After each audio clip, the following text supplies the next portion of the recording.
Today is a pro bike check with a bit of a difference. I'm talking about a bike that takes long, low and slack to a whole new realm. As you probably noticed behind me is Martyn Ashton's insane Nicolai custom tandem. Look how long the thing is.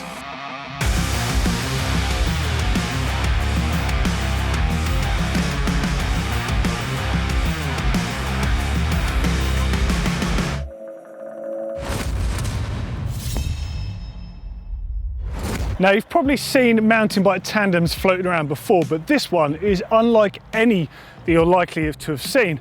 First up, it's got a massive Fox 40 on the front. Second up, you'll notice it's got Martyn's custom seat on here. And third up, you'll probably notice it's got two e-bike batteries on it and an e-motor on the back for that essential power assist that's needed. Now, this bike is a complete one-off. It's a prototype at this stage. So the geometry and the angles are a little bit touch and go because it's all work in progress, but we're going to get to that when we chat to Martyn and Chris Porter, who helped him develop this bike with the help of Carl Nicolai. As with any bike check, the heart is all about the frame. Now, as mentioned, this is a Nicolai bike, so these are handmade in Germany. If you go on their website, they've got various different models of bike available, including a regular tandem. But all of their bikes, there are custom options available. But this one is something very special and it's not been done before.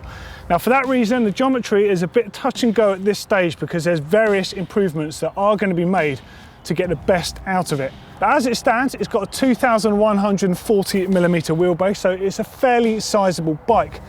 Head angles in the realm of 65 degrees currently, but that is all stuff being experimented with. Of course, Martyn is essentially bolted to the bike with the way it works, so the handling on the rear of the bike is absolutely pivotal.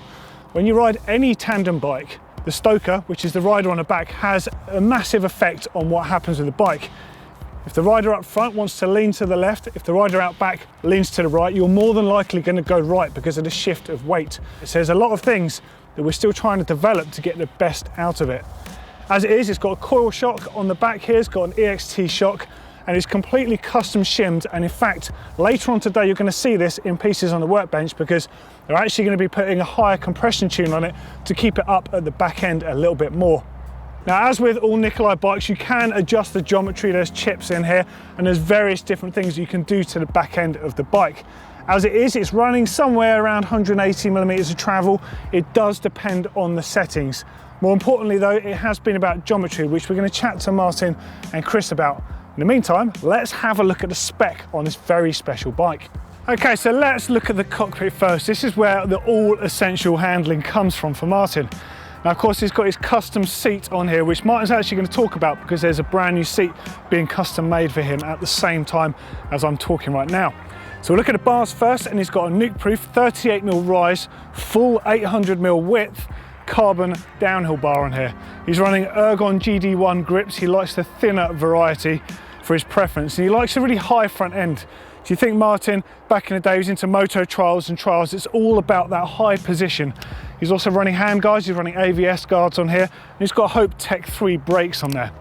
Stem is something quite interesting, something I really like, is one of the original Mondraker stems. So it's on-off components, which is Mondraker's in-house brand. It's a 10mm stem that sits on top of that steerer tube. This gives him that direct control that he likes and really needs to make sure that this bike can be as maneuverable as possible on the sorts of trails he needs to ride. Now, up front is a Fox 40 fork on here, and you'll see it bears the Mojo Rising graphics because it's really Mojo that are to thank for this project being possible in the first place. Now, the fork's air sprung and it's running a very specific compression tune on here that's been done by the Mojo Rising guys to make sure that it can actually hold the bike up enough. You think it's got two riders on here, and Martyn's riding some really aggressive terrain on it. It's running 200mm travel, as you'd imagine, and the brakes, the 4-piston design, they're running 203mm rotors. He needs all the braking power he can get. Wheel-wise, it's running DT FR 1950, so that's their free ride wheel. They're really, really strong. They've got a 30mm internal width rim on the front here and the same out back.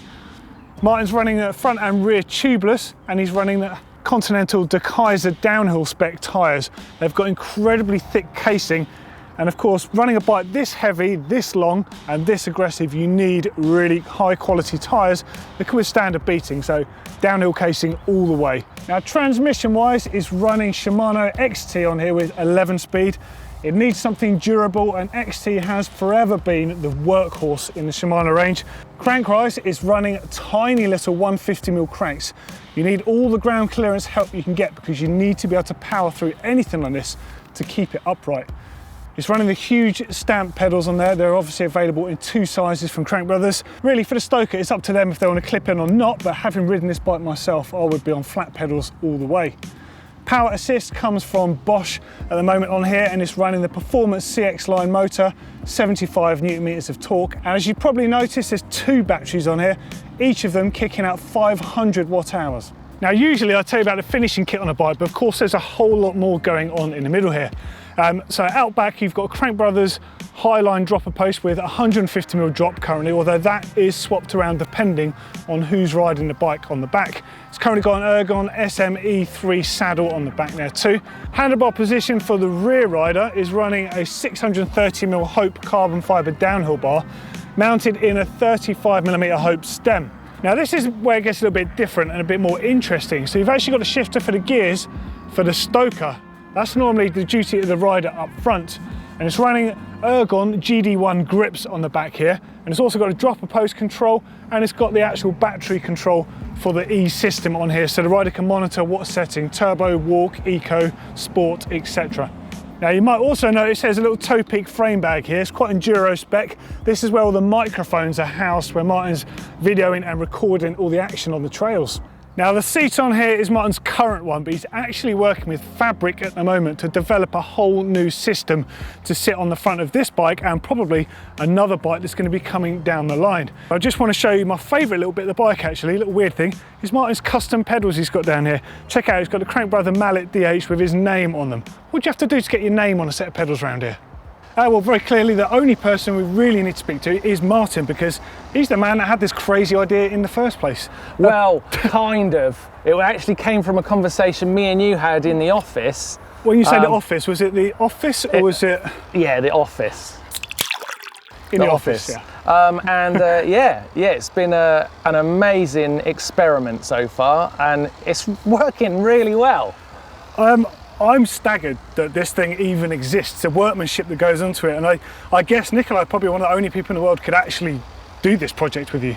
Yeah, well that's why we did it with them, because obviously they can just start from literally from the ground up, just make us something that has never been made before, it's never been tried before, and there's so much about this that is very unique, just from like the e-bike tandem side of things, but then also once you add in the fact that you're putting someone whose legs don't work on the front end, it starts geometry wise to get pretty interesting. Yeah. So it's been a real technical challenge, but I mean, as a first prototype effort, it works unbelievably well, and I'm being surprised by it every time I go out. I really am. I've been out on it with you once and I was very surprised. So surprised that I probably don't want to volunteer in much of a hurry. Yeah, well, it's surprising on the back because it is quite scary when you haven't got those brake levers to grab. I'm a control freak, I need my brakes. Everybody says the fact that there's no brakes there has just been terrifying, but... Brake, oh my God. I've never had such a strong will of brakes in my life. Once someone's been on the back and they've got used to how it steers and they've been down a few trails and start to get comfortable, you can start to really push it, and we're starting to find now that there's things we want to do that maybe we're going to need to make some changes to, because we think it can perform better than we originally thought. Yeah, so obviously you're working with arguably one of the most interesting and in-depth geometry finders in the bike scene, Chris Porter from Mojo Rising. Yeah. How did that come about? Well, I've known Chris for a long, long time. He's into motorcycles like I am, and we go way back in the sport of mountain biking, but he's one of those people who will just take on an idea and just run with it. And when I first wanted to get back mountain biking after my accident, Chris was the first person I called, because I knew he could realise the idea, because sometimes it's problem solving is what's in the way of just making something happen, you know? And someone like Chris just won't give up until he's worked it out. And he did that with my first bike when I came back. That was a Geometron as well. And then, the Tandem was just like, it's like a natural progression, but it's really starting to become my weapon of choice because Chris has got it working so well. Still a work in progress, but we got it pretty close on a first go. So when I first rode it with you, in fact, across that field screaming Down like this a little girl, hill. it had, correct me if I'm wrong, it had a 29-inch front wheel on it, didn't it? I think your did. cockpit position might have been different. And I'm pretty sure I had longer cranks, which were changed fairly soon on. Yeah. So I guess there's quite a lot of, like, not issues, it's just things that you would just never think of until you there's been try some chopping and changing, as you do with all bikes, but it's literally been chopping and changing on this bike. So we took the front back down to 27.5 because the 29 I was finding a bit too much flop on the steering, and I wasn't enjoying that, and changing it back to 27.5 just gave me a bit more stability, and we're going to increase with that change. We're going to start making a few more changes to that in the future. We shortened down the bars for the Stoker because when they've got a normal width bar on, they've got so much control over the stability of the bike, it's almost too much. Well, I remember that one of those first runs with you across the field here, the bar was full width on the back, and I felt like I could tip the bike over. Yeah, it's and scary. I think we were holding the back of your chair at the time. The narrower the width at the back, the more control I end up having, which makes it, because of the particular situation here, that's a little bit more comfortable. And we also, like you said, shortened those cranks down to 150s. That's tiny, that's so tiny, short, isn't it? And the power that motor can put out and what it can handle is remarkable. Well, I think the only thing now, I think we need to chat to Chris and see where we're going to go with this next. Well, so Chris is full of ideas. He's got all sorts of ideas of stuff we can do at the front end, but he's also really keen to try and sit that back end up by doing some changes to the shock, because we're still, even with those short cranks, we're still getting some pedal strike on some of the climbs, and he's got a few ideas for that, as he always has when it comes to like suspension. Let's go and chat to Chris then. Let's have a look. So Chris Porter, here we are again. How do we keep getting ourselves in these situations? Oh, it's because no one else is mad enough to work with you, mate. That might be it. Right, now me and Doddy, we've just been looking at the bike. I've been showing him all over it, looking at the details of it. And we were talking about how we're so surprised that we feel like we can push the bike more, and we want to start trying to improve it even further. Yeah. So there's a couple of things I want to ask you about and get your opinion on. Yeah.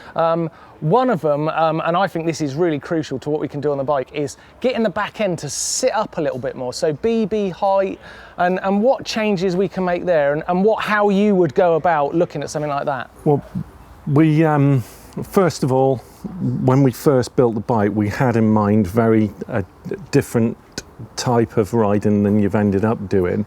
We had in mind more sort of flowing blue and red trails, and you've got flipping good riders on the back all of a sudden. Very good riders. Nearly said who, didn't I? Yeah, keep that quiet.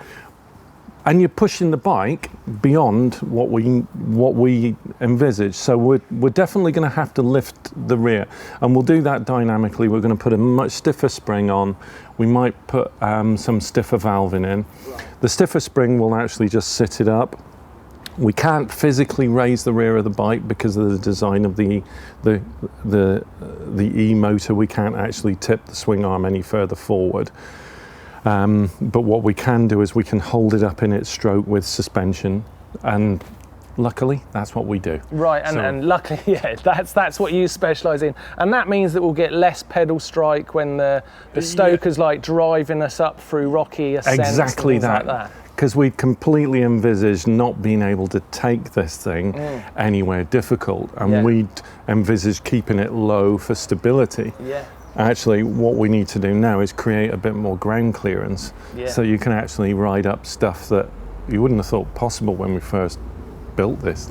Well, I mean, that's one place we've been really surprised, is that it climbs incredibly well. And there is something of a technique there to riding it on those climbs. Me and the person who we had on the back recently, we were finding that if we kept the pedal drive continued through the turn on a climb, and then I controlled it using the brakes, almost dampening down that power, we could ride incredibly slow on the bike. I think that's great. That's you. You've overcome many things recently in your life, but when you were riding bikes, you overcame the limits of the bike with your riding skill and style, and you've done it again with this, and found, almost echoes of your old trials motorcycle riding. Echoes, little bits. Echoes, little echoes.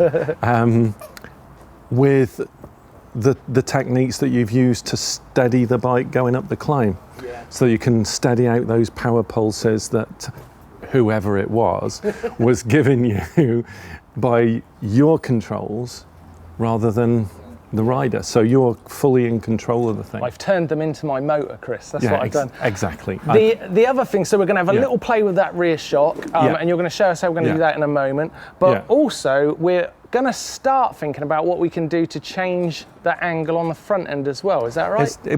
Angle. Well, we'll have a look at angles and we'll have a look at offset because that's two very different things. Oh yeah, very. But what we're looking at, what you're finding is that when you're actually now dropping into quite steep stuff or making quite abrupt changes of direction on rough terrain, you're ending up unable to fight the flop. Yeah, it's kind of flopping me into the corners. With the amount of weight that you've got on this bike, as soon as you get it off the centre line, it'll want to pull. Yeah. So what we've got to do is we've got to try and either reduce the offset or reduce the head angle. If those things work, but then the steering of the bike suffers as a result, then maybe we'll even think about a steering damper so that we can have something that'll allow you to drop into these much lairier sections and not have the sort of stoker and your weight flopping that handlebar into those turns. Yeah. So there's almost some incremental steps we can take to test that as we go forward. Yeah, I think, and try some different things. Obviously, Mr. Ashton won't be riding it, so we're going to have a stunt pilot. Stunt double. Doddy! And this stunt pilot will report back whether the flop improved, or whether the stability improved, or whether the steering suffered as a result, and we can get it working. I like the reporting back. Can I sit somewhere and be reported back to? That's good. Awesome. Let's see if that helps as well. That looks smoother already. I did use a little bit of back brake, but not like previously. I feel way better at time, Well, so that's a bit of an eye-opening experience, getting to actually try Martyn Ashton's mental crazy tandem myself. And even just today here at Mojo Rising, just getting to see the difference it makes by playing around with the suspension settings. On the rear, I've gone up, I think, up to a 575 spring on the rear from what was standard on there, supporting the back end of the bike. And then they flipped the crowns backwards, so it's giving it like basically an insane offset difference. But what that translated to actually riding was Martyn, one of the problems he had was how the bike wanted to sort of tip itself over at low speed. Just the effect basically of having such a slack head angle, which he kind of needs. By flipping the crowns backwards, I could just rest my hands on the bars and steer out. I'm absolutely staggered at all these little incremental differences that are going to happen. So you have to make sure that you keep tuning in to GMBN to watch what Martyn does on this mental tandem. I'm blown away by it. It's such a cool tech bike and a really cool project. We're definitely going to do a follow-up video when we manage the next sort of fundamental things we're going to do to it to change the way it rides. I'm going to throw you to Martyn's first video right down here. That's the one he did with Rob Warner. Rob literally screaming like a girl. If you haven't seen it, stop what you're doing, watch that right now. And don't forget, please tune in and give us a thumbs up if you like what we do here at GMBN Tech. I'm off to have a beer now.